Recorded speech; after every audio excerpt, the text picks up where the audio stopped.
नमस्कार मंडळी. News story टुडेच्या ओळखत्या सेगमेंटमध्ये मी पुन्हा आपले स्वागत करते. मंडळी, आपल्या डोळ्यात जर कधी काही गेलं तर आपण लगेच डोळे चोळतो. डोळ्याला काही इजा झाली तर आपण इतकं घाबरतो, कारण डोळे हे अमूल्य आहे आपल्यासाठी. आज जर आपली दृष्टी चांगली असेल तर आपण जग चांगलं बघू शकतो, प्रत्येक गोष्टीचा आपण चांगला आनंद घेऊ शकतो. डोळ्यासाठी जी काही आपल्याला माहिती हवी आहे आणि डोळ्याची काळजी कशी घ्यायची, डोळ्याचे वेगवेगळे आजार काय आहेत आणि प्रत्येक ऋतूमध्ये ते कुठले कुठले आजार असतात, आता अगदी आधुनिक तंत्रज्ञानाद्वारे डोळ्याचे जे आजार आहेत ते कसे बरे होतात, या सगळ्याबद्दल आपल्याला माहिती घ्यायची. तर याच्यासाठी आज आपण आलेलो आहे साई नेत्रा हॉस्पिटल मरोळ येथे. तर त्या हॉस्पिटलमध्ये ज्या आपल्या मॅडम आहेत त्या खास म्हणजे सामाजिक जबाबदारी सांभाळून जे आपल्याला आधुनिक उपचाराद्वारे लोकांना कशी सेवा देता येईल याचं ते आपल्याला मार्गदर्शन करणार आहेत. तर त्याच्यासाठी आज आपण इथे आलेलो आहे.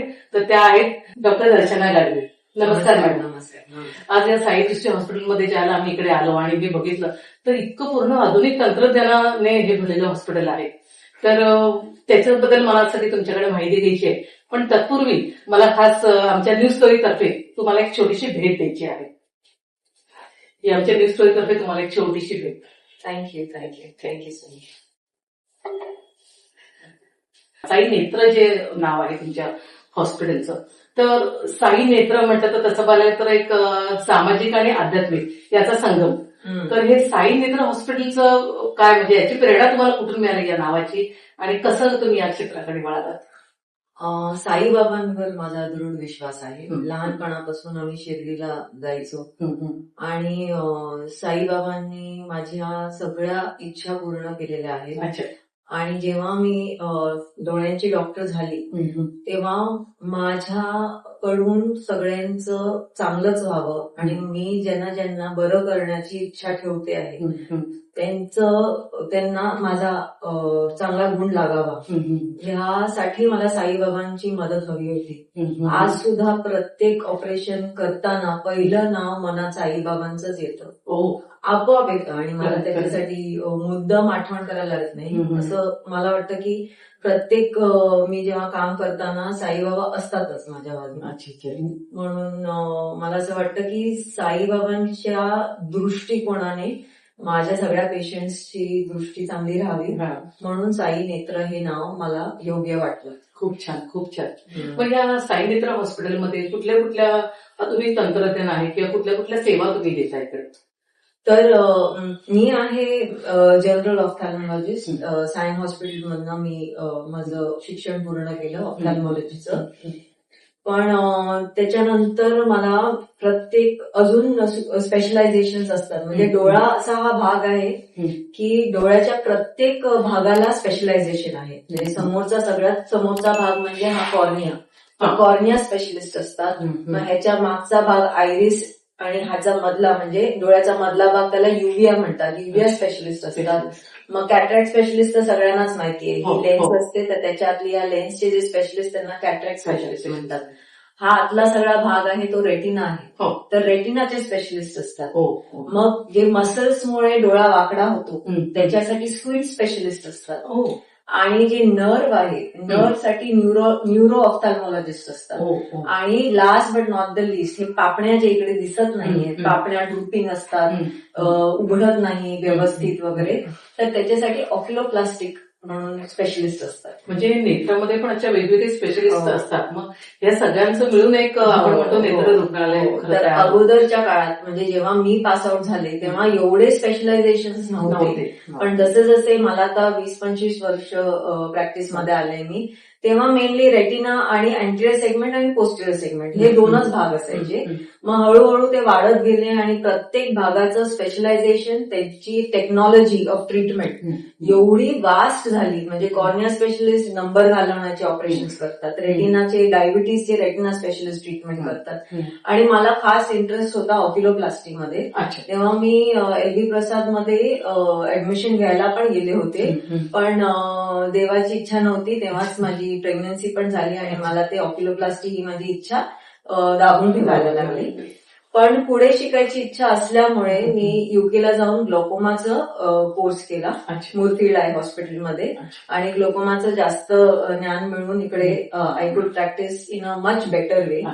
आणि ऑल्सो मग अजून 5-6 वर्षांनी मला अजून रेटिना बद्दल शिकायची इच्छा होती. मग मी पुण्याला एच.व्ही. देसाई आय हॉस्पिटल आहे तिथे रेटिना डिपार्टमेंटमध्ये मेडिकल रेटिना हा कोर्स केला वा. आणि आता रेटिनाचे पण लेझर्स मी करते. म्हणजे पूर्ण सगळं ज्ञान पूर्ण घेऊन त्याच्यानंतरच पण ह्याच्यात मी ऍड करते की माझे जे कोर्सेस आहेत ते लहान कोर्सेस आहेत. अच्छा. पण जे खरे स्पेशलिस्ट असतात ते प्रत्येक भागात अजून 3 वर्ष करतात. तर माझ्या कोर्सला 7 वर्ष लागली आणि ते अजून 3 वर्ष करून म्हणजे by the time they come out to practice त्यांची 40शी झालेली असते. तर माझ्याकडे आता सगळ्यात स्पेशलिस्ट येतात म्हणजे कॉर्नियापासून रेटिनापर्यंत प्रत्येक स्पेशलिस्ट माझ्याकडे आहे. म्हणजे आठवड्यातून एकदा किंवा 2दा प्रत्येक स्पेशलिस्टचा वार आहे. ग्लॉकोमा स्पेशलिस्ट वेगळे, कॉर्नियाचे वेगळे, रेटिना पीडियाट्रिक मी म्हटलं नाही, लहान मुलांचे वेगळे. सो हे सगळे वेगळे वेगळे स्पेशलिस्टना बोलवून जे जरा कॉम्प्लिकेटेड केसेस असतात किंवा जनरली आपण नाही सोडू शकत किंवा ज्यांना सेकंड ओपिनियन लागतं त्यांना पेशंटला इकडून तिकडे पाठवण्यापेक्षा पेशंटला इथेच सेकंड ओपिनियन होऊन त्यांची इथेच ट्रीटमेंट केली जाते. तर मला तेच म्हणायचं की सखोल ज्ञान आज घेतल्यानंतर प्रत्येक गोष्टीचं ज्ञान थोडं असलंच पाहिजे, पण त्याच्यावर स्पेशलिस्ट जर इथे असले तर त्याचा पेशंटला खूप चांगला खरं तर फायदा होतो. डबल ओपिनियन होऊन जातं आणि पेशंटला पण क्लॅरिटी येते. 10 कडे डोकं फोडायची गरज नसते. बरोबर. आता खरं बघायला गेलं तर आजचं हे जे युग आहे हे पूर्ण डिजिटल युग आहे आणि त्यामुळे मोबाईल म्हणा, लॅपटॉप म्हणा किंवा हे जे गॅजेट्स आहेत त्याच्या शक्यच नाहीये खरं तर. मग त्याचा या सगळ्या गोष्टींवर डोळ्यांवर परिणाम तर होत असेलच, मग तो कितपत होतो आणि दुसरं म्हणजे या सगळ्या गोष्टीमुळे पूर्वीचे आजार डोळ्यांचे आणि आताचे आजार ते खूप वाढलेत असं वाटतं का तुम्हाला? खूप वाढले. आणि गॅजेट्स वापरणं गरजेसाठी आणि गॅजेट्स वापरणं ऍज अन अडिक्शन ह्याच्यामध्ये खूप फरक आहे. आणि हा फरक अगदी ब्लर होऊन जातो. म्हणजे इट्स अ थिन लाईन की आपल्याला केवढी गरज आणि केवढं अडिक्शन झालंय हे जोपर्यंत डोळ्यांचे आजार सुरू होत नाही तोपर्यंत पेशंटला कळत नाही. अच्छा. आजार झाल्यानंतर मग यांना तेव्हा आम्ही जेव्हा सांगतो की ह्याच्यामुळे फोनमुळे तुम्हाला आजार झालाय बंद करा, आणि जेव्हा ते सुटत नाही तेव्हा त्यांना कळतं की मला ऍडिक्शन आहे. मग जर आता समजा आता आजार हे वाढत चालायचे दिवसेंदिवस वेगवेगळे आजार होतात, मग अशा डोळ्यांची काळजी मग काय कशी घ्यायला हवी? म्हणजे युवक म्हणा की जे नेहमी गॅजेट जास्त वापरतात किंवा जे सिनियर सिटीजन्स आहेत किंवा आज मुलांना तर ते शक्य नाही, आपण बघतो लहान मुलांना आज चष्मा लावावा लागतो आहे, मग त्यांनी त्यांच्या डोळ्याची काळजी कशी घ्यायला हवी काय सांगा तुम्ही?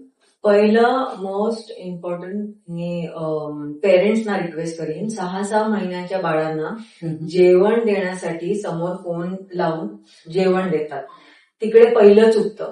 आणि जेव्हा बाळ मोठं होतं आणि त्यांना विदाऊट फोन जेवताच येत नाही तेव्हा मग ते कंप्लेंट घेऊन येतात पेरेंट्स आमच्याकडे की हा बघा आमचं ऐकतच नाहीये, ही काय जेवतच नाहीये फोन शिवाय. पण त्यांना फोन दिला कोणी पहिला? जेव्हा त्यांना जाणीवच नव्हती फोनची तेव्हा तुम्ही त्यांना जेवण्यासाठी फोनवर डिपेंडेंट केलं. सो ते पहिली रिक्वेस्ट. आणि नंबर फोनमुळे जे लागलेत, कोविडमध्ये जेव्हा अभ्यास फोनवर सुरू झाला तेव्हा other than Covid pandemic myopia pandemic पण झाला. म्हणजे मायनस नंबर सगळ्यांचे वाढले आणि जवळजवळ ऑलमोस्ट 50% पॉप्युलेशन लहान मुलांचं चष्मे लागलेले आहेत आणि चष्मे इरिव्हर्सिबल असतात. तो जात नसतो. मायनस नंबर तर मुळीच जात नसतो. तर ते मिथ आहे की चष्मा लावला तर चष्मा जाणार, असं काही नसतं. चष्मा वाढतच राहतो जर जास्त जवळून गोष्टी करत राहिलं. म्हणजे असं नाहीये की मोबाईलच कारण आहे. जवळून जास्त पुस्तकं वाचली किंवा खूप वाकून कलरिंग ड्रॉइंग करतच राहिलं बाळ तरी मायनस नंबर लागू. बॅलन्स असायला पाहिजे. जनरली कसं आपण म्हणतो की 40 आली की मग चष्मा लागला, लहान मुलांना चष्मा लागतोय. काही वेळेला ते वापरायचा कंटाळा करतात. सिनियर सिटीजन म्हणतात की अरे मी तेवढं म्हातारा झालं का असं चष्मा दरवेळेला लावतो. 40 नंतर सगळ्यांना चष्मा. मग ते प्लस नंबर पण तो वापरायला हवाच. म्हणजे तुम्हाला गरजेपुरता गरजेचं. नाही तर काही जण म्हणतात की नको ते छान दिसत नाही चष्मा लावला. कॉस्मेटिक ओके, पण 40ला सुरू होतो, 45 किंवा 50ला तो अगदीच गरजेचा होऊन जातो. गरजेचा. त्याच्याशिवाय बारीक दिसतच दिसत. दिसत, मग ते गरजेपुरता लावायलाच लागतो. अगदी बरोबर. आता बघायला गेलं ना तर ऋतुमानानुसार वेगवेगळे आजार असतातच. म्हणजे पावसाळ्याला वेगळा आजार, उन्हाळ्याला वेगळा आजार. तर मग डोळ्याच्या बाबतीमध्ये तुम्ही काय सांगू शकाल? तर ऋतुमानानुसार डोळ्याचे कुठले कुठले वेगळे आजार होतात? जेव्हा प्रत्येक वेळेला जेव्हा ऋतू बदलते हम्म. तेव्हा नवीन व्हायरस असतो हवेत. तर जसे उन्हाळा सुरू झाला लगेच लोकांना सर्दी खोकला ताप, तसेच डोळ्यांचे व्हायरल कंजंक्टिव्हायटिस. प्रत्येक सीझन मध्ये व्हायरल कंजंक्टिव्हायटिसची साथ सुरू होते. सुरू होतो. तर ह्याची काळजी कशी घ्यायची म्हणजे डोळ्यांना हात लावायचा नाही, कारण हातातच आपले व्हायरसेस असतात. हो. लोकांनी सर्दी खोकला जे असतो उडलेला असतो हवेमध्ये ते हँडल्सवर सगळीकडे थांबलेला असतो. हो, हो. तर लिफ्टचं हँडल उघडलं, स्टेअरकेसचं हँडल पकडलं, दाराचं हँडल उघडलं की ते हातावर येतं आणि तोच हात जेव्हा आपण डोळा पुसतो तेव्हा मग ते डोळ्यात ट्रान्सफर होतं. तर डोळ्याला हात लावायचा नाही. पण जनरली खूप खाज अचानक अगदी आपल्याला नाही तर खाजल्याशिवाय शक्यच नाही. हो. अशा वेळेला मग ती डोळ्याची काळजी कशी खास घ्यायची? काय येते? अच्छा, म्हणजे काहीतरी इन्फेक्शन झालेलं असतं. नाही, डोळे कोरडे झाल्यामुळे बऱ्याच वेळेला खाज येते. आणि डोळ्याच्या कोरडेपणाचं 3 मेन कारण आहेत: excessive mobile use, screen time, dehydration, अच्छा. आणि झोपलं कमी कर. अच्छा, ओके ओके ओके. म्हणजे त्याचा सुद्धा मग तो डोळ्यात एवढा परिणाम होतोच. आणि बायकर्स वगैरे तर डोळ्यात हवा घेत असतात वगैरे, त्यांना स्विमर्सला डोळ्यात पाणी जात असतं, तर त्यांचे वेगळ्या प्रकारे डोळे कोरडे होतात. आता लहान मुलं, जनरली शाळेत जाणारी मुलं, त्यांचा आता स्क्रीन टाइम वाढलेला आहे, तर त्यांनी त्यांची काळजी लहान मुलांनी कशी घ्यावी? जे आता तुम्ही सांगितलं त्याच खरं पद्धतीने म्हणजे नका लहान घ्यावी. मुलांना वेळच नसतो. ते शाळेत जातात, होमवर्क करतात, थोडासा वेळ जो बाहेर खेळायचा वेळ असतो ते सोडून ते मोबाईल बघतात. अच्छा. तर मुलांना बाहेर पाठवा खेळायला. आणि जर त्यांचा ग्रुप नसला सोसायटीमध्ये, कारण का हल्ली सगळ्यांची तेच कंप्लेंट असते की सगळीच मुलं घरी बसते, बाहेर कोणी खेळायला येतच येत नाही, तर त्यांना कुठल्या तरी कोर्सला पाठवा आउटडोर ऍक्टिव्हिटीसाठी. Parents can do that. अच्छा अच्छा. या साई नेत्र हॉस्पिटलबद्दल मी खरं असं ऐकलेलं आहे की खूप क्रिटिकल ऑपरेशन तुमच्याकडे झालेले आहेत. तर एक मला असं लक्षात आलेलं आहे की म्हणजे मी माझ्या मैत्रिणीकडनं ऐकलेलं आहे की जनरली आपल्या शरीरामध्ये बारीक बारीक किडे असतातच, पण डोळ्यातनं सुद्धा किडा काढायचं एक खूप क्रिटिकल ऑपरेशन तुमच्याकडे झालेलं आहे. तर जरा त्याच्याबद्दल माहिती सांगा. तर तो माणूस बिचारा डोळ्यामध्ये मध्ये त्याचा लाल व्हायचा आणि तो बऱ्याचशा ठिकाणी जाऊन आला होता, ट्रीटमेंट घेऊन आला होता. कधी अलर्जीची ट्रीटमेंट चालू होती, कधी कंजंक्टिव्हायटिसची ट्रीटमेंट चालू होती. पण माझं नशीब असावं की मला ते वळवळताना डोळ्यामध्ये किडा दिसला. कोइन्सिडेंटली जे दुसऱ्या डॉक्टरांना दिसला नाही, कदाचित तो लीडच्या आतमध्ये लपलेला असावा, पण मी जेव्हा चेक करत असताना तो बरोबर माझ्या नजरेसमोर वळवळला. So that was the point of revelation की अरे बापरे, ह्याच्या डोळ्यामध्ये जिकडे जिकडे तो किडा जाऊन राहतो तिकडे तो पॅच लाल होऊन जातो आणि डॉक्टरांना वाटतं की हा इकडे अलर्जी झाली तर अलर्जीची ट्रीटमेंट चालू करावी. सो फायनली आम्ही त्या ऑपरेशनने काढून टाकला.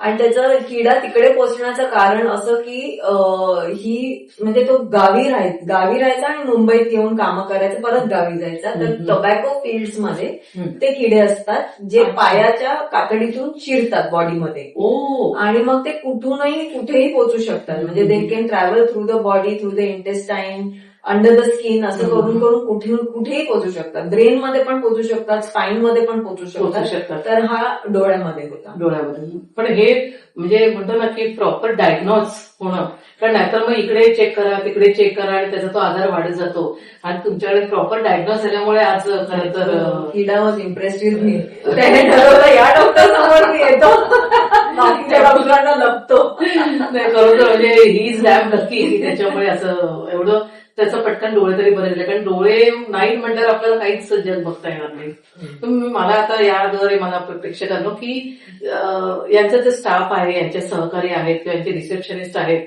तर यांचं काय मत आहे त्या या साई नेत्र हॉस्पिटलमध्ये ते आहेत आणि त्यांना या हॉस्पिटलबद्दल काय काय अनुभव आलेले आहेत, कसं साई नेत्र हॉस्पिटलमध्ये पेशंट बरोबर त्यांचं म्हणजे त्यांना चेकअप करतात ते किंवा त्यांचा काय अनुभव आहे हे आपण त्यांच्याकडे जाणून घेऊया. माझं काम आहे, मी जेव्हा जेव्हा पेशंट आतमध्ये एंटर करतो, मी पेशंटशी बोलते, पेशंटची हिस्ट्री जाणून घेते. जेव्हा पेशंट आतमध्ये येतो तेव्हा ऑलरेडी तो चिडचिडलेला असतो, कारण त्याला त्या वेदना असतात, त्या वेदनांमुळे तो एवढा चिडलेला असतो की त्याला असं वाटतं की आम्ही आल्यानंतर प्रत्यक्ष डायरेक्ट आम्ही डॉक्टरांशी भेटलं पाहिजे. ऑपरेशन म्हणजे ना लोकांना एक भीती असते की म्हणजे ऑपरेशन म्हणजे खूप काही मोठं असणार आहे किंवा आम्हाला म्हणजे जे शिकलेले लोक असतात त्यांना तर माहिती असतं आत्ताची ट्रीटमेंट सगळं लेझर वाईज चाललेली असते. पण जे अशिक्षित लोक असतात ना त्यांच्या मनामध्ये एक भीती असते की आमचा डोळा काढणार का, आमच्या डोळ्याला कसं ट्रीट करणार, आमच्या डोळ्याला पट्टी मारणार का, मग आम्हाला दिसणार की नाही, मग आम्ही बेहोश असणार का, आम्हाला कसं ट्रीट करणार, हे त्यांच्या डोक्यामध्ये अनेक प्रश्न असतात. मग ते जेव्हा त्यांचं जे प्रश्न सत्र सुरू असतं ना तेव्हा आम्ही त्यांना 1 तास अगोदर बोलवतो. त्यांना ऐकून घे. 1 तास अगोदर बोलवतो, त्यांना शांत करतो, त्यांना सगळं सांगतो, त्यांना प्रयोग सांगतो, त्यांना सांगतो की तुमचं ऑपरेशन 20 मिनिटाचं आहे. 20 मिनिटानंतर तुमचं ऑपरेशन झाल्यावर तुम्ही घरी जाणार आहे आणि तुम्हाला खूप छान सुंदर असं दिसणार आहे. तेव्हा तो पेशंट त्याचा जो बीपी जो हाय असतो ना तो कमी होतो आणि तो पेशंट एकदम स्माइली असतो आणि मग तो ऑपरेशन थिएटरमध्ये जातो तो एकदम शांत झालेला असतो. आणि दुसरी गोष्ट जेव्हा तो ऑपरेशन थिएटरमधून बाहेर येतो ना तेव्हा तर तो खूप स्माइली असतो त्याचा फेस. त्याला असं वाटतं की म्हणजे साई नेत्र म्हणजे हे काय आहे, एक वेगळं असं दुनिया म्हणजे वेगळी जादू आहे. म्हणजे साई म्हणजे आपण शिर्डीच्या साईबाबांच्या दरबारात आल्यासारखं पेशंटला वाटतं आणि इथून पेशंट एवढा हॅपी होऊन जातो ना. म्हणजे माझ्या एक्सपिरियन्स म्हणजे मी आता 10 वर्ष मी इकडे जे काम करते ना मी अजून असं कोणताच पेशंट बघितला नाही की तो पेशंट आमच्याकडून नाराज होऊन गेला. जे पेशंट असतात ना ते पेशंट म्हणजे बाहेर जाऊन लोकांना सांगतात की तुम्ही साई नेत्रमध्ये जा, तिकडे खूप चांगल्या प्रकारे त्यांचा ओव्हरऑल स्टाफ चांगला आहे, डॉक्टर खूप चांगले आहेत. आमच्याकडे पेशंट पनवेल पासून येतात, पनवेल नानू मधून पेशंट येतात आणि ते पेशंट एवढे हॅपी असतात ना ते 2-2 दिवस अगोदर अपॉइंटमेंट घेतात. कारण का त्यांना इकडे यायचं असतं, वेळ खूप लागतो, वेळ जातो आणि ते लोक सांगतात की तिकडे पण डॉक्टर आहेत पण आम्हाला दर्शना गाडगीले डॉक्टर, कारण मॅडमची जी ट्रीटमेंट आहे पेशंट आणि जे आमचा स्टाफ आहे ओव्हरऑल सगळा स्टाफ खूप चांगल्या प्रकारे पेशंटला हँडल करतो, त्यांच्याशी स्माइली बोलतो, ते त्यांना खूप आवडतं. खरं सांगते मॅडमने आम्हाला एवढं छान म्हणजे तयार केलंय ना या सगळ्या गोष्टींसाठी की आम्ही मॅडमला आमच्या मनापासून किती थँक्यू म्हणाला तरी ते कमीच आहे. आम्ही आज जे काही आहोत ते डॉक्टर दर्शना गाडगील यांच्यामुळेच आहोत. तर त्याच्यासाठी मी मॅडमची मनापासून आभारी आहे. नमस्कार, मी साई नेत्र आय क्लिनिकमध्ये 10 वर्ष काम करते. मी जेव्हा इथे पहिल्यांदा आले तर मला हे मशिनरी कशी हँडल करायची ही मला माहीत नव्हती. पण मॅडमचं सहकार्य इतकं होतं की त्याने मला मशिनरी हँडल करायला दिली आणि मी प्रत्येक मशिनरी मी हँडल करते. लेन्सचं मेजरमेंट किंवा रिफ्लेक्शन किंवा ऑटोरेफ वगैरे किंवा ओटीचं तयारी हे मी इथे आल्यानंतर पूर्ण मॅडमच्या नेतृत्वाखाली मी करत आहे. आणि मी 10 वर्षात असे पेशंट पण हँडल केलेत की ज्यांना मोतीबिंदू काय आहे हे माहीत नव्हतं. पण मॅडमच्या जी शिकवणी आहे की पेशंटला हँडल करताना जिभेवर साखर ठेवावे. पेशंट कसाही असेल तर तुम्ही प्रेमाने त्यांना हँडल करा. ते जेव्हा पहिल्या आपल्या इथे येतात तेव्हा त्यांना काही माहिती नसतं आणि त्यांना जे आपण माहिती देतो ती त्यांना समजली पाहिजे. ते पेशंट घाबरले नाही पाहिजे. तर इथे आल्यापासून मॅडमने जितकं काही प्रत्येकाला स्टाफला वगैरे जितकं काही समजावून सांगितलेलं आहे ते खूपच मॅडमचं मार्गदर्शन आम्हाला लाभदायक झालेलं आहे. आणि मॅडम आमच्या डॉक्टर दर्शना गाडगील खूपच छान. आई कम हियर फॉर इंटर्नशिप और मैंने पिछले 2-3 हॉस्पिटल्स और क्लिनिक में मैं ऑब्जर्वेशन के लिए गई थी, लेकिन मुझे यहाँ पर ही क्लिनिक में बहुत कुछ अलग फील हुआ है, अलग मुझे दिखा है. ये स्पेशल मुझे क्लिनिक ही मुझे बहुत स्पेशल लगा बिकॉज यहाँ पर जब पेशेंट आते हैं तो उनको बहुत ही अच्छा मतलब इनफ टाइम दिया जाता है, उनको उनके प्रॉब्लम्स को समझा जाता है एंड देन उनका एग्जामिनेशन और ये सब डिटेल में की जाती है, आई टेस्ट डिटेल में की जाते हैं which is very important. And then उसके बाद और यहाँ पर ट्रीटमेंट के साथ साथ उनको उनकी कंडीशन के बारे में भी बहुत कुछ बताई जाती है, डिटेल क्लियरली एक्सप्लेन किया जाता है. और मैंने यहाँ पर एक चीज़ देखा है, यहाँ पर डॉक्टर और जो स्टाफ है उनका टीम वर्क बहुत अच्छा है. उस वजह से यहाँ पे वर्क फ्लो जो है वो बहुत ही स्मूथली काम करता है. एंड देन यहाँ पर मैंने पर्सनली ऑब्जर्व किया है कि यहाँ पे जो प्रोफेशनलिज्म है और यहाँ पर जो हाइजीन है उसको बहुत इम्पोर्टेंट दी जाती है. एंड देन यहाँ पर मैंने जो इंस्ट्रूमेंट्स देखे हैं वो बाकी क्लिनिक में रेयरली देखा जाता है, विच इज़ वेरी गुड कि इधर पे ये सब है। यहाँ पर सारे डिटेल आई एग्जामिनेशन होते हैं, बट यहाँ पे मैम ने मुझे बहुत ही अच्छे से फ्री दिया है कि मैं यहाँ पर नॉर्मली किसी से भी बात कर सकती हूँ, उनके कंडीशन के बारे में डिस्कस कर सकती हूँ। तो ये सब चीज़ के बाद मुझे ऐसा फील होता है कि मुझे फ्यूचर में ये सब बहुत काम आने वाला है, बिकॉज यहाँ पर जो टेक्नोलॉजी है वो बहुत एडवांस है। मुझे हैंड्स ऑन ट्रेनिंग मिल रही है यहाँ पर, और यहाँ पे मुझे नॉर्मली रिफ्रेक्शन वगैरह करने के लिए बाहर मिलता नहीं था, बट यहाँ पर मैं बहुत ही इजीली कर पाती हूँ, और अब मैं तो स्मूथ हो गया मेरा रिफ्रेक्शन, और यहाँ पे मेरी कम्युनिकेशन स्किल्स भी बढ़ रही है, विच इज़ वेरी गुड। आगे जाके बहुत काम आने वाला है मुझे ये सब। एंड देन जो मैम का एक्सपीरियंस है, मुझे मैम को जैसा मैं देखती हूँ, जैसा वो ट्रीट करते हैं पेशेंट को, वो मुझे ऐसा फील होता है कि वो बहुत मुझे काम आने वाला है आगे, बिकॉज मैंने ऐसा फ्रेंडली वगैरह बात करते हुए मैंने कभी देखा नहीं है ऐसा डॉक्टर को पेशेंट के साथ जैसा मैम बात करते हैं। और मुझे बहुत ही अच्छा कॉन्फिडेंट फील आता है जब वो बात करते हैं, और मैं उनको ऐसे देखती हूँ, मैं सीखती हूँ उनसे कुछ अच्छा। मेरे फ्यूचर के लिए मुझे ऐसा लगता है कि बहुत अच्छा है, मेरे करियर को बहुत हेल्प करेगा ये सब। तर खूप छान सांगितलंय की खरोखर की आज साईनिकर हॉस्पिटलमध्ये या सगळ्या तुमचे सहकारी म्हणा किंवा तुमचे इतर डॉक्टर्स आले, तुमचे रिसेप्शनिस्ट आले, तर त्यांना खरोखर या साईनिकर हॉस्पिटलमध्ये आल्यावर खूप नॉलेज मिळालं हे यांनी सांगितलं. तर रिअली ते डॅम लकी की त्यांना तुमच्या अंडर काम करायला मिळतंय. डॉक्टर मला अजून एक विचारायचं की मोतीबिंदू आणि काचबिंदू हे जे प्रकार आहेत तर एक्झॅक्टली, आणि ग्लुकोमा म्हणजेच काचबिंदू, मग तो एक्झॅक्टली कसा होता, त्याची लक्षणं काय असतात, का ते लहान मुलांनाच तो होतो का काही 40 नंतर होतो, काय त्याचा प्रकार आहे? नाही, मोतीबिंदू म्हणजे जसं आपल्या डोळ्यामध्ये ही लेन्स असते ना, ही लेन्स ती जेव्हा आपण जन्मतो ट्रान्सपरंट असते, पण मग ती हळूहळू त्याचं प्रोटीन जे आहे ते हळूहळू पांढरं व्हायला लागतं. जसं अंड शिजतं गरमीने, तसं ते आतून पांढरं व्हायला लागतं. मग दिसणं कमी होतं, कारण की ट्रान्सपरन्सी हवी असते डोळ्याला, आणि मग तो आपल्याला काढून त्याच्यामध्ये अशी आर्टिफिशियल लेन्स बसवायला लागते. ते 90% वयामुळे सिनियर सिटीजन्सला होतं. पण कधी कधी आजार म्हणजे लहान पण मूल जेव्हा बाहेर येतं वजायनामधून, तेव्हा सुद्धा लहान मुलांना होऊ शकतं जन्मतः, because of some diseases of the mother. तर आणि कधी कधी वाढता वाढता there is a developmental cataract because of some deficiencies वगैरे, तर लहान मुलांना पण होऊ शकतो कॅटरॅक्ट, पण दॅट इज रेअर.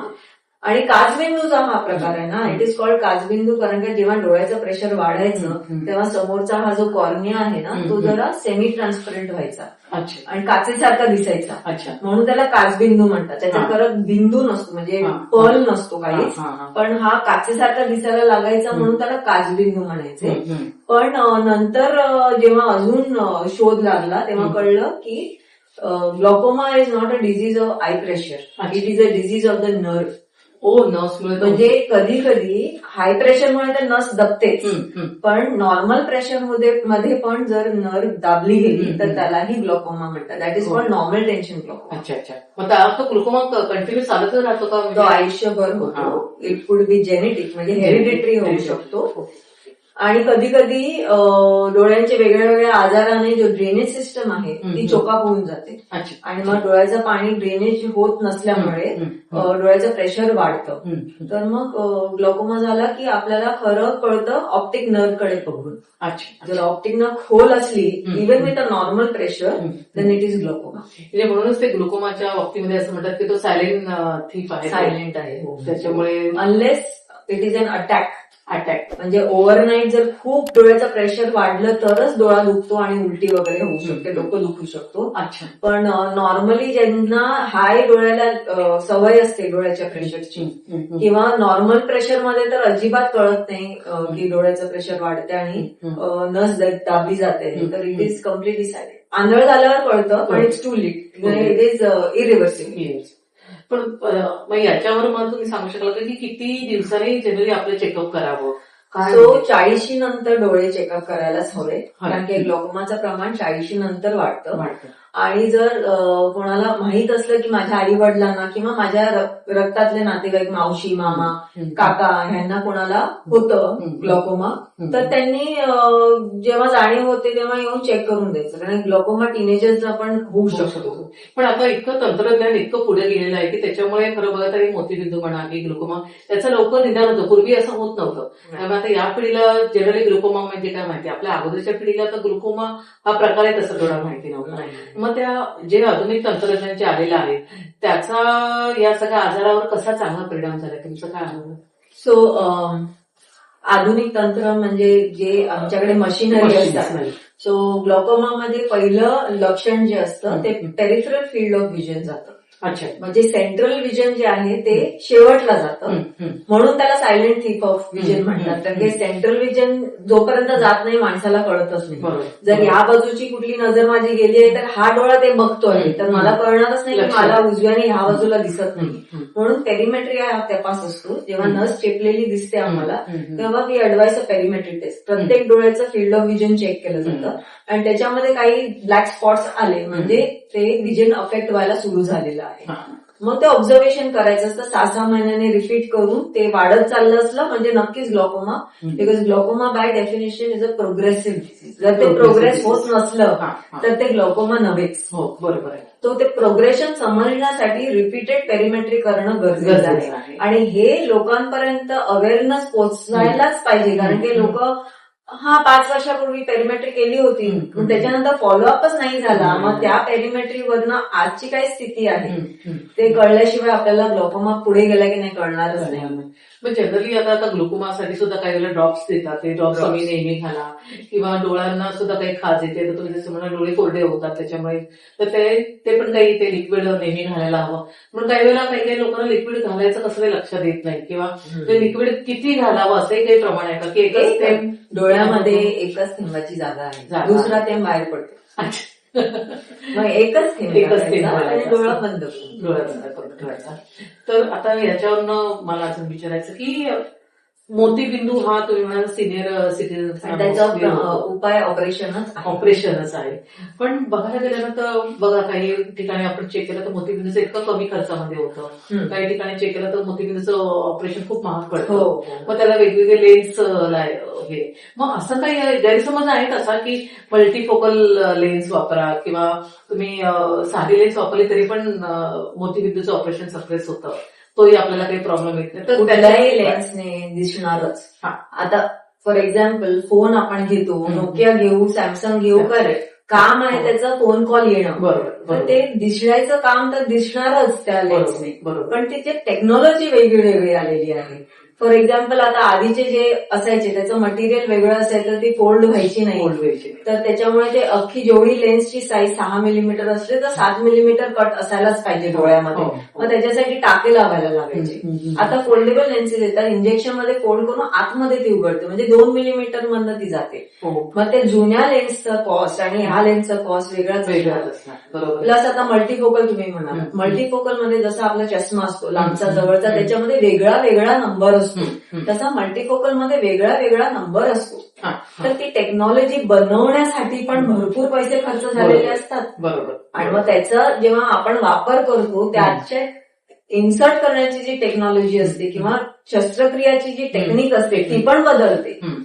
ती अगदीच सेंट्रल असायला पाहिजे, जरा सुद्धा वाकडं झालं तर ते रिडिंगचा शिफ्ट झाला तर मग त्याच्यासाठी अॅक्युरसी लागते, पेशंट डॉक्टरचा स्किल लागतो.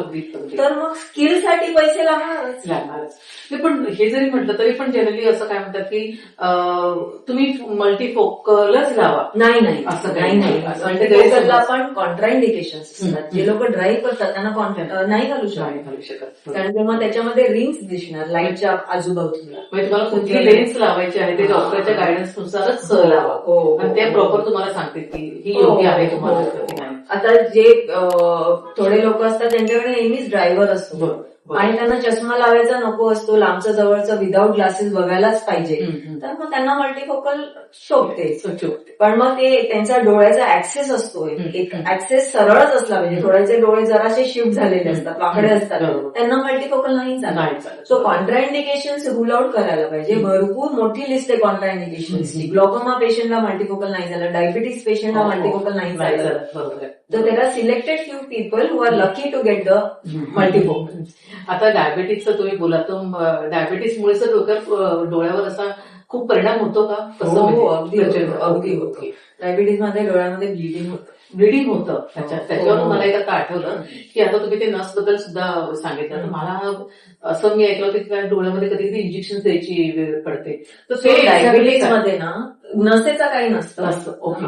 तर ह्याच्यामध्ये जे हे रक्ताच्या वाहिन्या आहेत ना, त्या चोकाप होतात. आणि असं पाईप चोकाप झालं तर मागून कसं फुटणार पाईप ना, तर तसं ब्लड लिक आउट होतं. ऑल्सो आता गँग्रीन जेव्हा होतोय, चोकाप झालं, त्याचा पुढच्या भागाला ऑक्सिजन मिळत नाही, तर तो ऑक्सिजन डिमांड करतो. त्याच्यासाठी नवीन हॉर्मोन्स निर्माण होतात, त्याच्यामुळे नवीन नवीन ब्लड वेसल्स निर्माण होतात, जे नॅचरल नाहीयेत, ज्या देवाने बनवलेल्या नाहीयेत, तर त्या लीक होत असतात परत परत.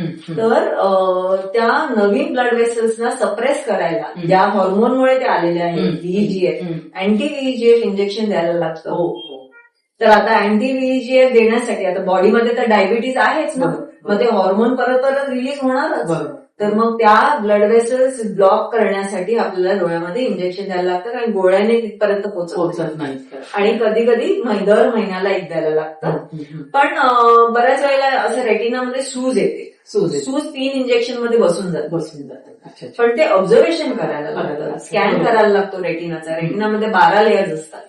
ते कुठल्या लेअरमध्ये सूज आलेली आहे आणि त्याप्रमाणे इंजेक्शन किती वेळा द्यायला लागणार हे स्कॅन केल्यावर कळतं, डॉक्टरांना कळतं, पेशंटला पण कळतं. पेशंटला बरं दिसायला लागतं, पण it could be temporary if diabetes is not control.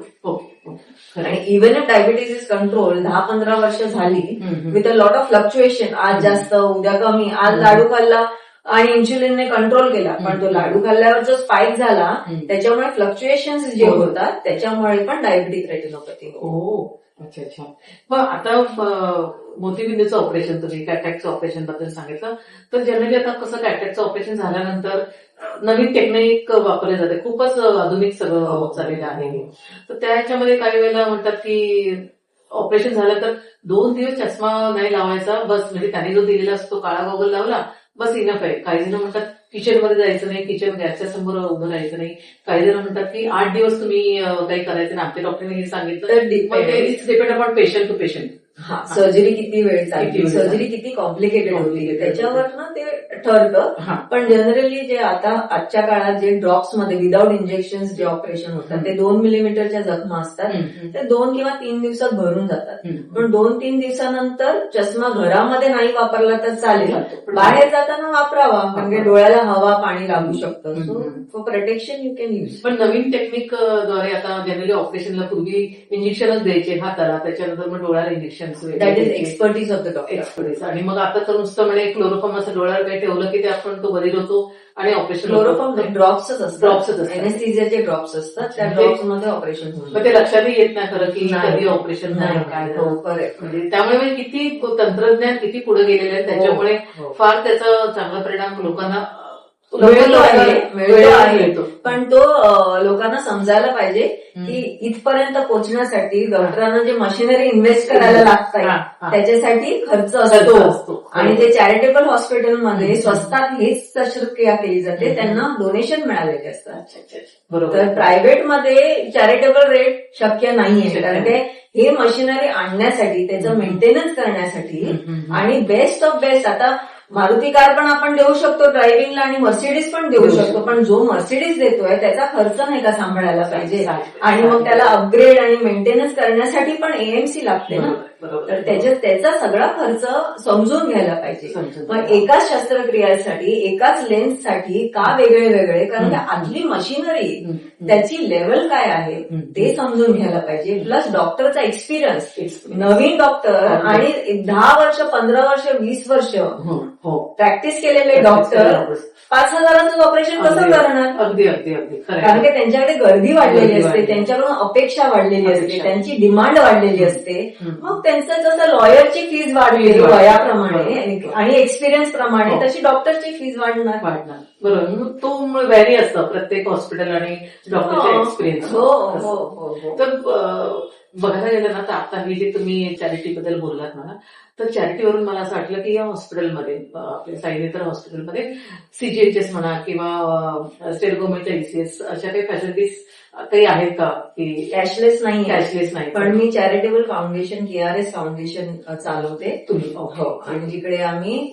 खरेच जे गरजू लोक आहे, म्हणजे आम्ही स्वतः जातो आरे कॉलनीमध्ये. अच्छा. आणि आरे कॉलनीचे जे आदिवासी स्थायिक लोक आहेत आणि ज्यांनी खरंच आम्हाला माहिती आहे genuinely they cannot afford our fees, तर आम्ही त्यांना चॅरिटी रेटमध्ये सोय देतो आणि त्यांचे चॅरिटी रेटमध्ये ऑपरेशन पण करतो. वा वा.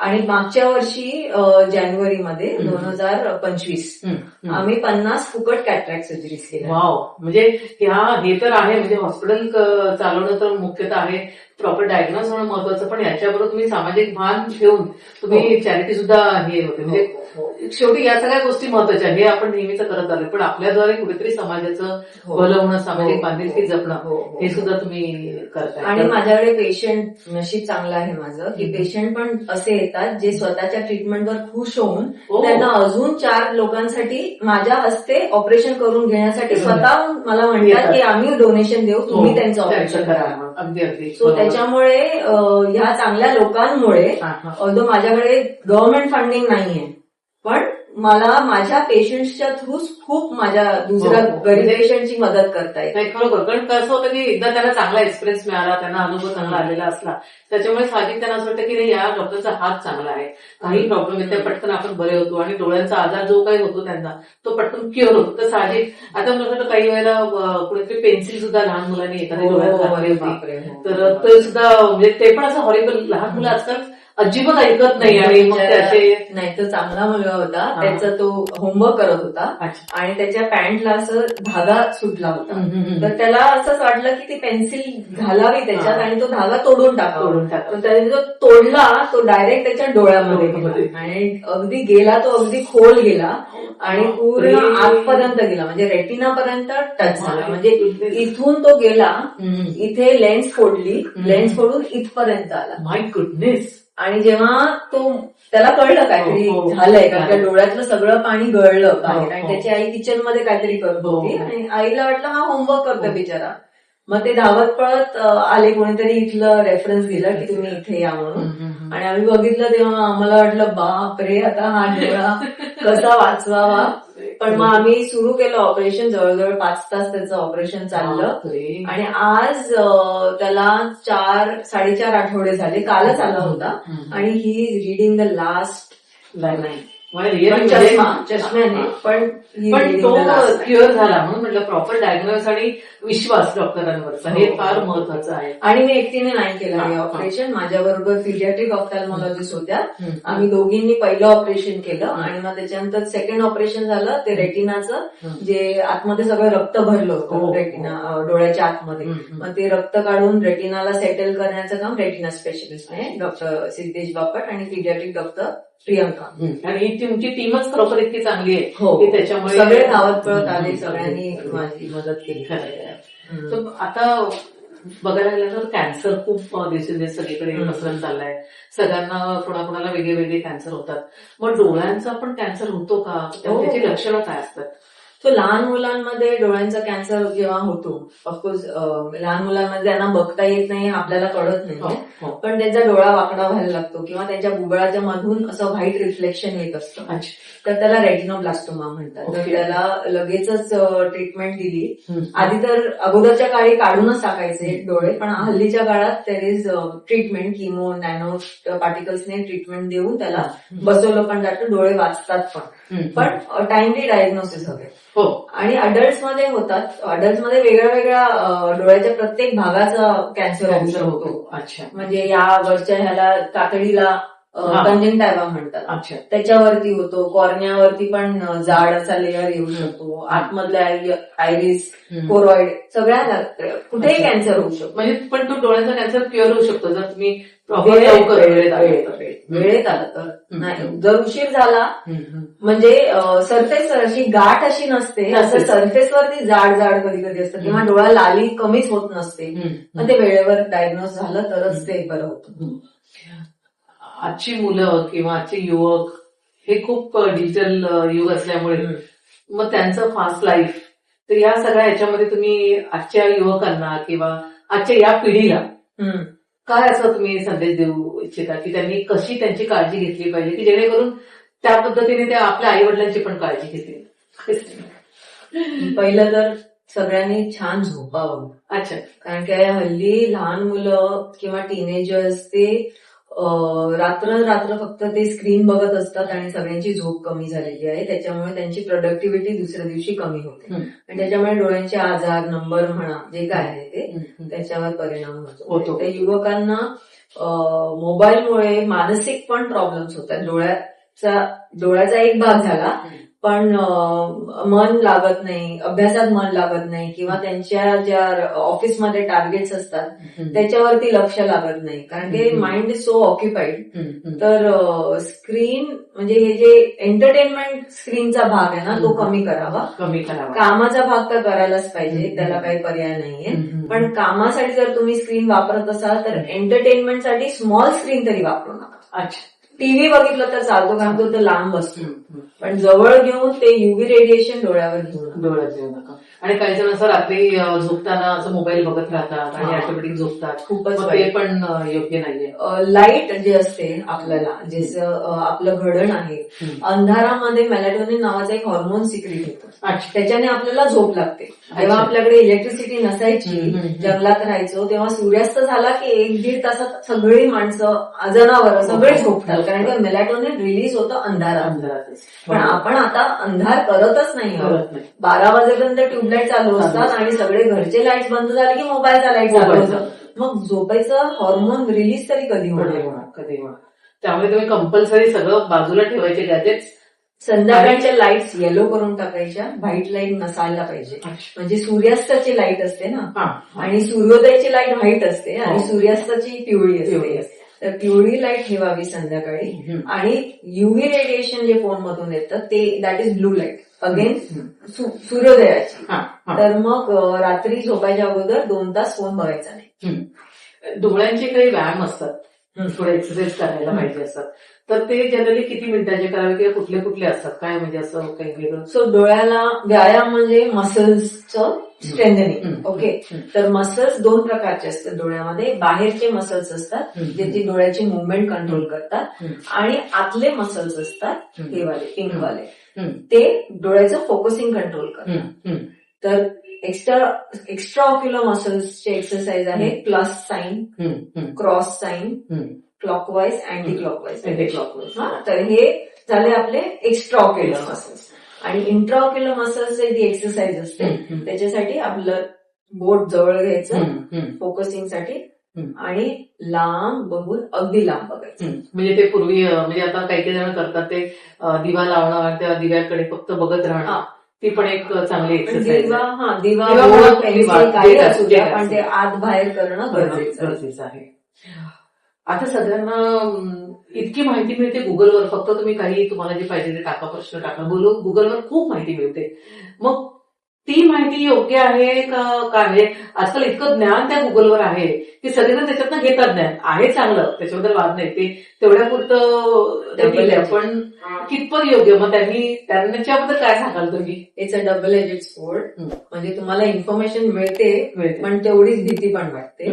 आणि तुम्हाला जे नसतं ते डोक्यात विचार येतात की मला हे आहे का, हे आहे का. म्हणजे आम्ही जेव्हा एमबीबीएसचा अभ्यास करायचो तेव्हा आम्ही जो चॅप्टर वाचायचो आम्हाला वाटायचं की हा आजार मलाच आहे, हा आजार मलाच आहे. तर गुगल वाचणाऱ्याला तसंच वाटणार. आता ग्लॉकोमा म्हटलं सायलेंट थीफ ऑफ विजन, त्याला काहीही सिम्पटम नसतात, पण ते गुगल वाचून आमच्याकडे अगदी हरॅसमेंट झालेले लोक येतात की बघा डॉक्टर मला असणारच, तुम्ही माझं प्रेशर नाही चेक केलं, तुम्ही मला असा त्रास होतो, डोळे जड होतात, हे होतात, पण those are not the symptoms of glaucoma, those are symptoms of glaucoma attack.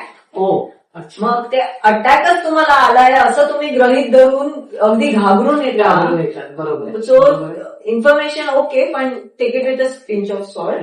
तुम्हाला काही डाऊट असला शांतपणे डॉक्टरना विचारा आणि have faith on the doctor. The doctor से तुम्हाला हा नाही आजार, don't have faith on Google. या नॅचरल म्हणजे इतकी वास्ट इन्फॉर्मेशन आहे, पण ती जास्त आपल्याला माहितीसाठी घ्यावी.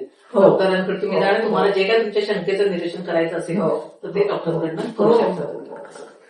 आता तुम्ही या फील्डमध्ये आहात, आज तुम्हाला खूप म्हणजे सखोल ज्ञान आहेच, पण या एक्सपिरियन्स आज हा एवढा आहे, तर त्याच्यामध्ये तुम्हाला असं काही डॉक्टर काही सांगू शकाल का की एखाद्या पेशंटला मी ही ट्रीटमेंट दिल्यानंतर त्याचा जो आनंद लक्षात राहण्यासारखा असा एखादा अनुभव मला पाहिजे होता की वेगवेगळे पेशंट येतात, प्रत्येक पेशंट वेगळा वेगळा असतो, पण असा काही लक्षात राहण्यासारखं असं काही लेटेस्ट त्या लहान मुलाचं ते आहे पण त्याची असा काही काल त्याने सगळ्यात बारीक गोष्ट वाचून दाखवली, त्याची आई रडायला लागली खुशीने, आणि तो पण एवढा एक्साइट झाला की आय कॅन सी इट. आणि त्याच्याबरोबर मी पण एवढी खुश झाली की आम्ही एवढी मेहनत केली आणि आम्हाला भीती वाटत, गॅरंटी काहीच नव्हती की त्याला कुठपर्यंत दिसणार, आणि देवाच्या कृपेने त्याला दिसायला लागले. सो अशा आहेत बऱ्याचशा गोष्टी, म्हणजे बऱ्याचशा ग्लॉकोमाच्या केसेस आहेत ज्यांना माहीतच नव्हतं त्यांना आंधळेपणा होणार आहे अजून 10-15 वर्षांनी, आणि ते रुटीन चेकअपसाठी आलेले आहेत आणि त्यांना आम्हाला कळलंय की द पर्सन हॅज ग्लॉकोमा, आणि त्यांनी टाइमफुली पेशंट, थोडे लोक ऐकतच नाही, थोडे लोक एक कोणी सजेशन दिलं आता पेरिमेट्री करा, तर 10 डॉक्टरकडे जाऊन तोच प्रश्न विचारतात, करायचंच आहे का, त्याच्यामध्ये वेळ खूप जातो. बरोबर. मग जे लोक ऐकतात आणि करतात आणि त्यांचं पेरिमेट्री खराब येतं, मग ते लोक वाचले जातात. थोडक्यात मला असं म्हणायचं की तुम्ही कुठल्याही गोष्टीला उशीर करू नका, तुम्हाला ज्या असं वाटलं तुम्ही इथे या डॉक्टरकडे या. अविश्वास खूप झालेला आहे आजच्या काळात, अगेन बिकॉज ऑफ इंटरनेट. म्हणजे एक्झाम्पल, एका नाव्याने केस चुकीचे कापले म्हणजे सगळेच नावे वाईट, हे जे लोकांची आता थॉट प्रोसेस झाली आहे की डॉक्टर लोक पैसे काढायलाच आम्हाला टेस्ट सांगतात, किंवा डॉक्टर लोकांना ऑपरेशनच करायचं असतं म्हणूनच आम्ही डॉक्टरकडे जाणारच नाही, हे जे वृत्ती असते ना लोकांची, ही जरा, कारण की डॉक्टर हा विलन नाहीये, डॉक्टर माणूसच आहे, आणि डॉक्टर देव पण नाहीये, डॉक्टर माणूसच आहे. जो माणूस त्याची कॉन्शियन्स असते, त्या कॉन्शियन्स प्रमाणे तो कुठलाही दुसऱ्या माणसाचं भलं करायलाच पुढे विचार करणार. कोणी वाईट हेतूने, कोणी चुकीचं मुद्दाम ट्रीटमेंट कोणीच सांगत नाही. तर मग प्रत्येक गोष्ट नेग्लिजन्स. पण आता एक गोष्ट तुम्हाला आता सांगते मी, कालच मी वाचलं, ऑपरेशन ठरलं होतं, ऍक्सिडेंटचा पेशंट, पूर्ण डोकं फुटलं होतं, सगळं केलं होतं, तो सर्व्हाइव्ह झाला ऍक्सिडेंट, पण डोक्याची रिकन्स्ट्रक्शन सर्जरी, म्हणजे डोळा वाकडा झाला होता, जॉ फुटला होता, त्याचा रिकन्स्ट्रक्शन सर्जरीसाठी प्लॅन केलं होतं. त्याला सांगितलं होतं काय उपाशी पोटी यायचं आहे, आलं ऑपरेशनसाठी, आई वडील, तो ऑपरेशन थिएटरमध्ये घेतलं, त्याला ऑपरेशन करायला घेतलं, एनेस्थेटिस लागतात, आणि आमच्या सर्जरीजमध्ये एनेस्थेटिसचा खूप मोठा रोल असतो. ह्या लहान बाळाच्या ऑपरेशनसाठी 5-6 तास एनेस्थेटिस एवढे टेन्शन मध्ये होते की बाळाचं ऑपरेशन चालू आहे, पण त्याचा जीव पण महत्वाचा आहे, कारण एनेस्थेसियामध्ये जीव जाऊ शकतो. आता या मुलाला, ऍक्सिडेंटच्या मुलाला जेव्हा टेबलवर घेतलं, एनेस्थेटिसला कळलं की हा बरोबर श्वास घेऊ शकत नाहीये, चालत नाहीये, आणि ऑपरेशन करताना त्याच्या लंग्स मधून दूध बाहेर आलं. तो दूध पिऊन आला होता आणि एनेस्थेसिया दिल्यावर ते लंग्स मध्ये गेलं. आता हे कोणाचं नेग्लिजन्स? पेशंटच्या. बरोबर. पण जेव्हा डॉक्टरांनी सर्जरी अबॅन्डन केली आणि एनेस्थेटिस त्याचा जीव वाचवायला धडपडत होते, तेव्हा आई आतमध्ये येऊन डॉक्टरांना पहिला शब्द आईचा होता, मार डाला ना मेरे बेटे को. किती वाईट वाटलं असेल डॉक्टरांना खरोखर, म्हणजे हा, पण अशी वृत्ती आहे की डॉक्टर ते करतात ते मारण्यासाठीच करतात. डेंटिस्टकडे जाऊन आलेले पेशंट, त्याची मुलगी, माझ्या वडिलांना हार्ट अटॅक आला. अच्छा, कसं काय? नाही, ते आदल्या दिवशी डेंटिस्ट कडे गेले होते, तिकडे त्यांचं अँटीबायोटिक त्यांना दिलं म्हणून दुसऱ्या दिवशी त्यांना हार्ट अटॅक आला. असं शक्य आहे का करतं? पण जरी असेल पण डेंटिस्टने त्याला हार्ट अटॅक येण्यासाठी अँटीबायोटिक दिलं होतं का? आणि प्रत्येकाचं आता आजकाल तर स्पेशलायझेशनच आहे तेवढं की प्रत्येक सर्जनला किंवा त्यांना माहिती असतं की हे दिलं नाही हे होऊ शकतं, हे दिलं नाही, कारण त्यांचं ज्ञान सुद्धा तेवढंच वाढलेलं आहे. त्यामुळे डॉक्टर जे तुम्हाला सांगतात त्याच्यावर तुम्ही विश्वास ठेवाच आणि त्याच्यानुसार जर वागलं तर नक्कीच पेशंट लवकर बरा होऊ तर शकतो. तुम्ही मला विचारलं की तुम्हाला काय मेसेज द्यायचं, तर माझ्यासाठी सगळ्यात महत्वाचा तुमचा हे मार्ग जो आज मला देवाने दिलेला आहे, मी एकच मेसेज देते, डॉक्टर विलन नाहीये. डॉक्टर तुमच्यासाठी चांगलंच करायचा प्रयत्न करतात, पण तुमच्या भाग्यामध्ये जर ती गोष्ट सक्सेस होणार नसावी आणि दुर्दैवाने त्या डॉक्टरच्या थ्रू होणार असावं तर तुमचा भाग्याचा दोष त्या डॉक्टरवर पूर्णपणे देऊ नका. प्रत्येक डॉक्टर नेग्लिजंट नसतो. पण प्रत्येकाला भाग्य म्हणण्यापेक्षा पहिला त्याच्या मागचं पण काहीतरी कारण असतात हे पण लक्षात घ्या. म्हणजे भाग्य नंतरचीच गोष्ट आहे. त्यामुळे डॉक्टरांवर विश्वास ठेवा आणि अशा या जे आधुनिक हॉस्पिटल्स आहेत, ही जी आधुनिक संस्था आहेत त्यांच्यावर विश्वास ठेवा की त्यांच्याकडे सगळे लेटेस्ट टेक्नॉलॉजी आहे, तर त्याचा तुम्ही चांगला फायदा करून घ्या. हे मला याद्वारे सांगायचंय खरं तर. आता मला एक आपण रॅपिड फायर घेऊया. डोळ्यांची तपासणी वर्षातून एकदा की तक्रार झाल्यावर? वर्षातून एकदा 40शी झाल्यावर, आणि तक्रार झालं की वर्षाच्या अगोदर पण येऊ शकते. ओके. डोळे चोळणे योग्य की अयोग्य? अगदीच अयोग्य. अयोग्य. त्याच्यामुळे खूप आजार होतात आणि केराटोकोनस नावाचा एक मोठा आजार डोळ्याला आंधळं करू शकतो. अच्छा. चोळू. स्क्रीन वापरताना 20-20चा नियम आहे, तर तो कितपत महत्वाचा आहे? लॅपटॉपसाठी 20 मिनिट्स नंतर 20 सेकंडसाठी 20 फूटच्या पुढे बघायचं. म्हणजे जवळचं जर तुम्ही करताय तर लांबच्या दृष्टीने त्याला बॅलन्स करायचं. ते लॅपटॉपसाठी 20 मिनिटं झाली, पण जर फोन असला तर 5 मिनिटं. अच्छा. 5 मिनिटानंतर 5 सेकंड लांब बघा. सनग्लासेस हे फॅशन आहे की संरक्षण? गरज आहे. एक प्रोटेक्शन. मग अन्नपदार्थ असा कुठला आहे की ज्याच्यामुळे डोळ्यांसाठी तो अत्यंत उपयुक्त आहे? डोळ्यांसाठी vitamin A, C, E, D हे सगळेच व्हिटॅमिन्स हवे असतात. तर मग प्रत्येक जेवणामध्ये प्रत्येक कलरच्या फ्रूट अँड व्हेजिटेबल मध्ये वेगळे वेगळे व्हिटॅमिन्स असतात. मग सगळंच. त्याशिवाय झिंक, मॅग्नेशियम आणि थोडे अँटी ऑक्सिडंट, ल्युटिन, झियाझॅन्थिन हे पण हवे असतात. तर कुठलंच असं अन्न नाहीये जे is not important for the eyes. सगळेच बरोबर आहे. मग अशी कुठली एखादी सवय की जी आजपासून त्यांनी सुरुवात करायला हवी? पाणी प्या. अच्छा. डिहायड्रेशन होऊ देऊ नका, त्याच्याने डोळे चोळायला पण लागतात आणि बरेचसे डोळ्यांचे आजार डोळ्याला हात लागून होतो. अच्छा अच्छा. या मेन सवय ते पाणी प्यावं, झोप पूर्ण करावी आणि जे अननेसेसरी स्क्रीन टाइम आहे, एंटरटेनमेंट, तो टीव्हीवर शिफ्ट करावा. मोबाईलवर नको. लॅपटॉपवर पण थोडा वेळ चालेल, जसे 20 मिनिटं, पण तेवढंच की तुम्ही पर्टिक्युलर टाइमच्या नंतर थोडंसं थांबा आणि परत तुम्ही सुरू करा पाहिजे. हो. स्क्रीन टाइमवर तुमचा थोडासा कंट्रोल ठेवा. अगदी अगदी अगदी. तर मंडळी, आजची चर्चा तुम्हाला कशी वाटली? डोळ्यांचे वेगवेगळे हे आजार, हे वेगवेगळी कारण असतात. काही काही आजार इतके गहन आहेत की डॉक्टरनी आज त्याच्यावर जो इलाज सांगितलेला त्याच्यावर आपण खरंच लक्ष द्यायला हवं. तर त्यामुळे तुम्हाला काय वाटतं? आजचा एपिसोड तुम्हाला कसा वाटला? डॉक्टर, आज आम्ही इकडे तुमच्या साईनेत्र हॉस्पिटलमध्ये आलोय आणि ही जी तुमची आधुनिक सगळे तंत्रज्ञान आहे आणि तुमचा हा जो सखोल अभ्यास आणि ही जे तुमचे सगळे स्टाफकडे बघितलं तर खरोखर म्हणजे काही वेळेला काही संस्था ज्या अशा असतात की त्या डोळ्यांसाठी म्हणजे दृष्टी ही अनमोलच आहे.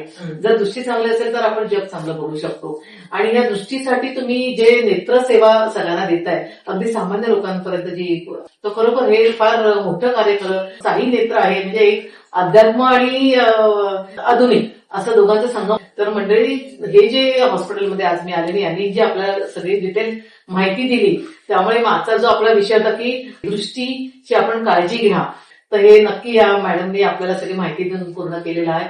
तर आज मी ती आली ती माहिती दिली त्याच्याबद्दल मी तुमचे न्यूज स्टोरीतर्फे खूप खूप खूप आभार.